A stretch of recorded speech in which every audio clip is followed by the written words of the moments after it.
तोर आधार कार्ड रे मिलिबो 1000 टंका करंतु एबे जल्दी जल्दी आवेदन एक जरूरी दस्तावेज मध्यरु गोटे होची आधार कार्ड। एबे जो मानक पाखरे आधार कार्ड रहिची से मानक प्रति मास रे 1000 टंका जोगाई देबा को निश्चित करचंती सरकार। जोडे राज्य रे वीडियो रे पूरा इन्फॉर्मेशन मु आपड़ को देबा को चाहूची पय वीडियो टी पूरा शेष पर्यंत देखन मका स्वागत कुछि हमरा एक नवा वीडियो टी पसंद लागले वीडियो टी को निहाती बा बेल लाइक देबे एवं चैनल टी को नवा कर जितले एबे ही चैनल टी को सब्सक्राइब करी पाकर दिबा बेल आइकन टी ऑल सिलेक्ट कर देबे भली ए टंका पाई परिबे ताहा जानंतु आधार कार्ड बिना कोनोसी सरकारी कार्य सम्मान करबा एक प्रकार असंभव।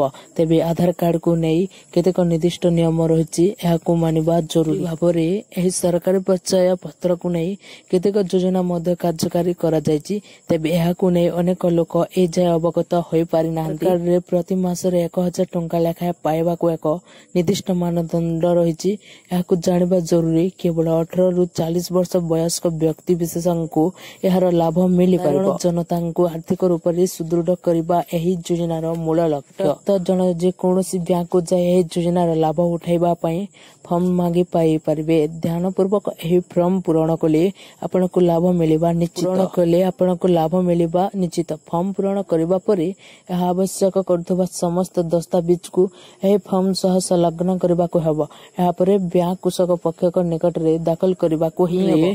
आपन को आपनका प्रकृत ठिकाना और वार्षिक आय संबंधित सूचना प्रदान करबा को ही हबो। आवेदन स्वीकृति हेबा मात्र आपनका निकट को निर्धारित समय रे मासिक 1000 टंका आसीबा आरंभ होई जिबे। फॉर्म दाखल करबा परे एहार एक नकल निज पाखरे रखन। योजनार नाम हेउची अटल पेंशन योजना। एही योजना रे पंजीकृत हेबा परे आपन को प्रति मास रे प्रीमियम आकार रे किछि टंका पैठ करबा को हबो। पैठ वर्ष पूर्ण हेबा क्षणी प्रति मास रे 1000 रु 5000 टंका आसीबा आरंभ हेबो।